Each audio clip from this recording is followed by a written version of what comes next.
हर महादेव, जय भोलेनाथ। नमस्कार, मैं साधना पांडे मार्गदर्शन पे आपका स्वागत करती हूँ। दोस्तों, आज मैं बात करूंगी निर्जला एकादशी के व्रत के बारे में। इस व्रत से जुड़े हुए बहुत सारे आपके प्रश्न आ रहे हैं क्योंकि आप सभी बहुत उत्साहित हैं, क्योंकि ये एकादशी 24 एकादशियों का फल अकेले देने में सक्षम है। तो बहुत ज़्यादा प्रश्न भी इससे जुड़े हुए आ रहे हैं कि क्या किया जाए, कैसे किया जाए, बहुत दुविधा की स्थिति है। तो चलिए, इस वीडियो में दुविधा की सारी स्थितियाँ आपकी स्पष्ट हो जाने वाली हैं। और साथ साथ दोस्तों, पारण बहुत पूर्ण होता है। एकादशी का व्रत में जितना आपका व्रत पुण्य फल नहीं देता है, उससे अधिक सही तरीके से सही दान पुण्य करके यदि हम पारण करते हैं तो वो बहुत ज़्यादा महत्वपूर्ण होता है। तो पारण में कौन सी गलतियाँ आपको नहीं करनी है, साथ साथ एकादशी व्रत का नियम क्या है, सभी चीज़ें जानेंगी। और हाँ, निर्जला एकादशी व्रत किस दिन आपको धारण करना है। तो इस बार यानी कि 2023 में निर्जला एकादशी का व्रत 31 मई को रखा जाएगा। 31 मई को रखने का कारण यह है कि 30 तारीख को दोपहर में 1:09 पर एकादशी तिथि प्रारंभ हो रही है। 31 मई को जो है कि दोपहर में 1:47 तक ये रहेगी। तो उदया तिथि में हमको 31 तारीख को एकादशी तिथि प्राप्त हो रही है और बहुत अच्छी श्रेष्ठ एकादशी प्राप्त हो रही है। कोई दशमी युक्त एकादशी नहीं है। तो बिना किसी संशय का 31 मई को हमें व्रत धारण करना है। दूसरा क्या करना है, ये चीज़ आप ध्यान रखिएगा कि एकादशी का व्रत जो है वो पूरी साफ सफाई नियम निष्ठा से रखा जाता है, क्योंकि आप जानते हैं जो चीज़ जितनी बड़ी होती है उसके लाभ या उसकी हानि उतना ही बड़ा होता है। तो कोई डरने वाली बात नहीं। ऐसा नहीं है कि आपसे कोई गलती जाने अनजाने में हो जाती है तो सबका प्रायश्चित आपको करना पड़ता है, लेकिन हमें जान के कोई चीज़ नहीं करनी होती है। तो आज एक एक नियम बता रही हूँ आपको, ध्यान से सुनिएगा। और हाँ, आधा अधूरा ज्ञान हमेशा खतरनाक होता है, इसलिए वीडियो में अंत तक बने रहिएगा। निश्चित रूप से आपको एक एक बातें समझ में आएगी और आप इस एकादशी को पूरी तरीके से अच्छी तरीके से पारण तक बहुत अच्छी तरह से निर्वाह कर पाएंगे। तो वीडियो अच्छी लगी तो एक लाइक ज़रूर करिएगा और चैनल को भी सब्सक्राइब कर लीजिएगा। आपको लगे कि ये जानकारी दूसरों के शेयर करने लायक हैं तो जिनको भी जानकारी नहीं है उनको शेयर कर सकते हैं आप। इससे हमारा गुरु मजबूत होता है। और हाँ, एक चीज़ और कहना चाहूँगी, कमेंट बॉक्स में खूब हर हर महादेव लिखिए। जितना ज़्यादा कलयुग केवल नाम आधारा, जितना ज़्यादा हम लिख करके पढ़ करके बोल करके भगवान के नाम का स्मरण करें, बहुत ज़्यादा श्रेष्ठ है। तो ये चीज़ आप करते रहिएगा, भूलिएगा मत। चलिए, सबसे पहले हम बात करते हैं कि 31 मई को तो एकादशी है, लेकिन एक दिन पहले से आपको कौन कौन से काम करके रख लेने हैं। पहली चीज़ आप ध्यान रखिए, 31 मई से पहले सभी 30 तारीख को ही मंगलवार पड़ जा रहा है। तो ऐसे में हमारी बहनें बहुत दुविधा में हैं कि बाल कैसे धोया जाए। तो वही बात, एक ही चीज़ को बार बार क्या बताना। आप तो जानती है कि एक दिन और पहले यानी कि सोमवार के दिन ही आप अपना बाल वगैरह धो लीजिएगा। किसी तरह का व्रत है तो बहुत ज़्यादा आप कन्फ्यूज फिर होंगी कि अब क्या करें। तो देखिए, अब आप यदि लहसुन प्याज खाती हैं तब तो आप 2 दिन पहले 3 दिन पहले से बाल धो करके और दिक्कत हो जाएगी आपको। लेकिन कोई बात नहीं, आप संडे को धो करके और लहसुन प्याज का त्याग करिएगा। या फिर दूसरा ऑप्शन आपके लिए ये है कि आप सोमवार के दिन धो करके और मंगलवार को आप शुद्ध सात्विक भोजन करें और बुधवार को आपकी एकादशी यानी कि 31 को आपकी एकादशी है ही। पहला तो ये ऑप्शन है। और दूसरी चीज़ आपको क्या करना है कि एक दिन पहले से ही भगवान विष्णु के भोग की तैयारियां आपको करके रखनी है। तो भोग में जैसा कि मैं हमेशा बताती हूँ, कोई अन्न वगैरह नहीं चढ़ता है। भगवान विष्णु को ही नहीं, सभी देवी देवताओं को आज अन्न का भोग नहीं लगाया जाता है। तो कोई चीज़ बना करके आप लोग मत रखिएगा। हाँ, भगवान विष्णु के भोग के लिए तुलसी पत्र आज ज़रूर रख लीजिएगा। अब बहुत सारे लोगों का प्रश्न है कि हमारी तुलसी सूख गई है, भगवान को कैसे भोग लगाएं।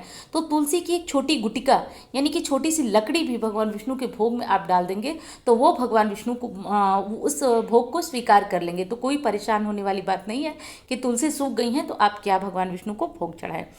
तो ये चीज़ कर लीजिएगा। तो ये सब सूखी तुलसी को भी मंगलवार को मत तोड़िएगा और एकादशी को मत तोड़िएगा। तो ये सब मत करिएगा। आप सोमवार को ही भोग की व्यवस्था करके रख लीजिएगा। फल जैसे कि पीले फल आपको चढ़ाना है तो केले वगैरह के साथ थोड़ी सी तुलसी की लकड़ी, यदि पत्तियां हैं तो अति उत्तम, तोड़ के रख लीजिए। और नहीं है तो तुलसी की लकड़ी के साथ कुछ नहीं मिल पा रहा है आपको तो तुलसी माला से स्पर्श कराकर भोग स्वीकार करा भगवान को चढ़ा दीजिएगा। वे जरूर स्वीकार करते हैं, तुलसी स्पर्श हो जाती हैं तो वो भोग स्वीकार कर लेते हैं। अगली चीज़ है दोस्तों कि अब 10वीं से और कौन कौन से नियम आपको पालन करना है। दसवीं के दिन यानी कि 30 तारीख को आपको शाम का खाना सूर्यास्त से पहले खा लेना है। प्रयास करें कि हल्का ही खाना खाएं, क्योंकि अगले दिन आपको व्रत रखना है और बहुत भारी भोजन खा लेंगे तो अगले दिन बहुत प्यास लगती है, बहुत दिक्कत हो जाती है। तो कोई तेल वाला खाना ना खाएं, कोई ऐसी चीज़ ना खाएं जिससे बहुत प्यास लगे। इन चीज़ों का ध्यान रखिए। और दूसरी चीज़ कि आप रात को 12 बजे तक, ध्यान रखिए मेरी बात को, 30 तारीख की रात 12 बजे तक आप पानी पी सकते हैं। उसके बाद से आपका व्रत प्रारंभ हो जाता है। अगले दिन आप उठिएगा, नहाइएगा, धोइएगा और आप पूजा से पहले संकल्प करिएगा। मैं पहली वीडियो में सारी बातें विस्तृत बता चुकी हूँ, तो आप एक बार उस वीडियो को चेक कर लीजिएगा। मैं बहुत विस्तृत बताई हूँ उस वीडियो में। संकल्प करने के लिए अपना नाम बोलिए, स्थान बोलिए, गोत्र बोलिए यदि पता है तो। उसके बाद आप बोलिए कि आप एकादशी का व्रत किस मनोकामना के लिए धारण करना चाहते हैं। तो ये बोल करके आपको अपना संकल्प जो आप हाथ में लिए हैं, जल फूल, वो भगवान गणेश जी के सामने रख करके उनसे प्रार्थना करनी है कि आपका व्रत निर्विघ्न पूर्ण हो। तो ये चीज़ ध्यान रखिए। और यदि आप ये व्रत निर्जला नहीं धारण कर रहे हैं तो व्रत के संकल्प में बोलना है कि आप इस एकादशी का व्रत निर्जला नहीं बल्कि जल और फल के साथ ग्रहण कर रहे हैं। तो ये चीज़ आपको बोलना है। ऐसा ना हो कि आप संकल्प निर्जला एकादशी का ले रहे हैं और व्रत के बाद आप जल और फल ग्रहण कर रहे हैं। तो ये चीज़ आपको ध्यान रखना है। अब अगला नियम क्या है कि आप भगवान विष्णु की विधिवत पूजा पाठ करिएगा। जो भी हो सके, लड्डू गोपाल जी हैं, शालिग्राम जी हैं, जो भी हैं, आज 5 चीज़ों से उनको स्नान कराइएगा। दूध, दही, घी, शक्कर, शहद से। नहीं मिल पाता है कोई टेंशन न ले, कुछ नहीं मिल पाता है तो शक्कर मिल पाती है, शंख में भरकर शक्कर से स्नान कराइएगा। मधु, उससे स्नान कराइएगा। जो चीज़ आपको उपलब्ध हो जाए आसानी से उससे कराइएगा। आज भगवान को पीले फूलों से खूब श्रृंगार करिएगा, पीले चंदन लगाइएगा। गर्मियों का दिन है, पीले चंदन से श्रृंगार करने से नारायण की बहुत अद्भुत कृपा मिलती है। ये कर लीजिएगा।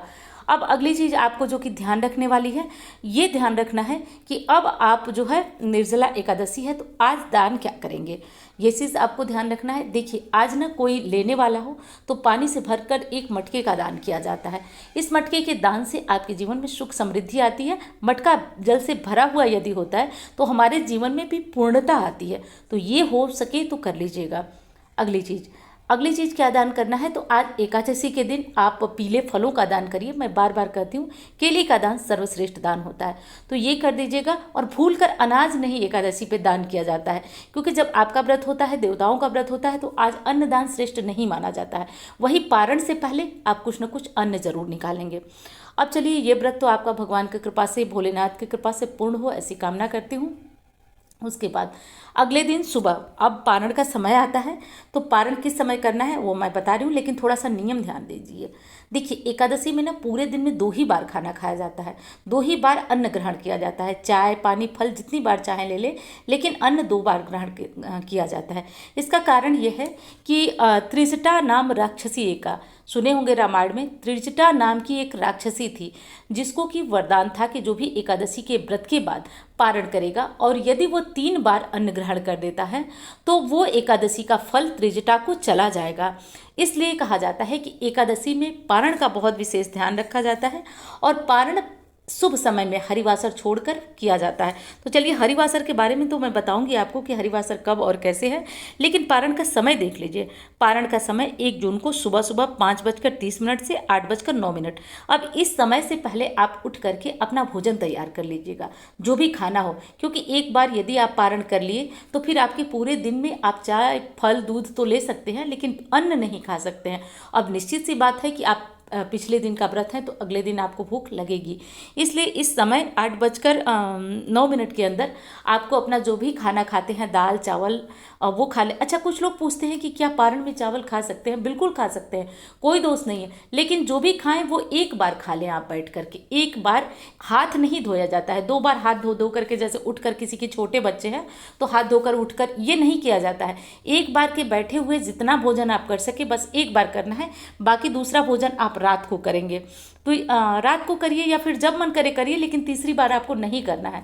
जैसे आपको दोपहर में बहुत भूख लग रही है तो दोपहर में कर लीजिए, लेकिन रात को फिर आपको फलाहार वगैरह करके रहना होगा। 2 ही बार भोजन किया जाता है, क्योंकि एकादशी व्रत का ये विधान है कि तीसरी बार का यदि आपने अन्न ग्रहण किया तो वो फल त्रिजटा को चला जाता है। तो ये चीज़ ध्यान रखिएगा आप लोग। हाँ, और दूसरी चीज़ है कि जैसे आप अपना भोजन वगैरह तैयार कर लीजिए, लेकिन आप अपने भोजन का कुछ हिस्सा जो है पहले गौ माता को, दूसरा ब्राह्मण को और तीसरा पक्षी को, 3 जीवों को निकालने के बाद ही पारण किया जाता है। तो कैसे निकाला जाता है, तो देखिए पहला तो आपको सीधा व्रत के जैसे पारण से पहले आपको, इसीलिए हम जैसे खाना बनाकर ब्राह्मण को तो खिला नहीं पाएंगे, तो इसीलिए सीधा कच्चा सीधा निकाला जाता है, चावल दाल आटा कुछ दक्षिणा रख करके। दूसरी चीज़, गौ माता के लिए थोड़ा थोड़ा भोजन कटोरी में करके गौ माता, गौ ग्रास बोला जाता है इसको, वो निकाल दीजिए। और उसके बाद थोड़ा थोड़ा भोजन करके छत पे डाल दीजिए, उसको चींटियाँ कौवे खा लेंगे। इसके बाद अब आप आराम से हाथ धो करके भगवान विष्णु का ध्यान करके, अन्नपूर्णा माता का ध्यान करके आप अपना पारण करिए। बहुत खुशी और बहुत शांति होती है व्रत पूर्ण हो जाने के बाद। तो दान पुण्य सब कुछ करके ये चीज़ ध्यान रखिएगा।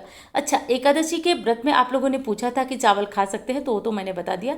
एक चीज़ का और ध्यान करिएगा, जैसे एकादशी के पारण में जैसे एकादशी के दिन या फिर एकादशी के एक दिन पहले आपको मसूर नहीं खाना होता है, मूली नहीं खाना होता है, बैगन नहीं खाना होता, पारण में भी इन चीज़ों का ध्यान रखा जाता है। तो आप लौकी की सब्जी खा सकते हैं घी में बना करके। तो लौकी की सब्जी ही एकादशी के बाद खाना बहुत शुभ माना जाता है। लौकी, जिसको कि कई स्थानों पे कद्दू बोला जाता है, लौकी बोला जाता है, जो आपके यहाँ बोला जाता हो, तो लौकी की सब्जी बहुत शुभ होती है। तो लौकी को घी में बनाकर, घी में बनाने का कारण यह है कि एकादशी का पारण भी शुद्ध सात्विक तरीके से किया जाता है। सरसों का तेल ना हो, मूली ना हो, और मसूर ना हो, बैगन ना हो, और सरसों का तेल तो मैंने बताया ही आपको, लहसुन प्याज भी ना हो। ये एकादशी का पारण इस तरीके से किया जाता है। हाँ, वहीं रात के खाने में आपकी जो इच्छा हो, दूसरी बार के खाने में आपकी जो इच्छा हो, मतलब नॉनवेज वगैरह मत खाइएगा, तो जो इच्छा हो आप खा सकते हैं। लेकिन पहली बार का पारण का भोजन शुद्ध और सात्विक होता है। और 2 बार, मैं किसी भी एकादशी के लिए बता रही हूँ, 2 बार मत खाइएगा खाना, नहीं तो वो फल एकादशी का त्रिष्ठा को चला जाता है। स्पष्ट समझिएगा, शास्त्रों की बात है ये, इस चीज़ का ध्यान रखिएगा। और निर्जला एकादशी आप सभी के लिए मंगलमय हो, ऐसी कामना करती हूँ दोस्तों। और हाँ, इंस्टाग्राम फेसबुक में मुझे फॉलो करना चाहें तो कर सकते हैं। और जो नंबर आप इस समय स्क्रीन पे देख रहे हैं, इन नंबरों पे कुंडली दिखाना हो या फिर ग्रहों की पोजीशन जानना हो, जीवन में कोई संघर्ष हो, उससे निपटारे के लिए आप मुझसे कुंडली विश्लेषण करा सकते हैं। तो चलिए, मिलती हूँ इस तरह के वीडियो के साथ। धन्यवाद। हर हर महादेव।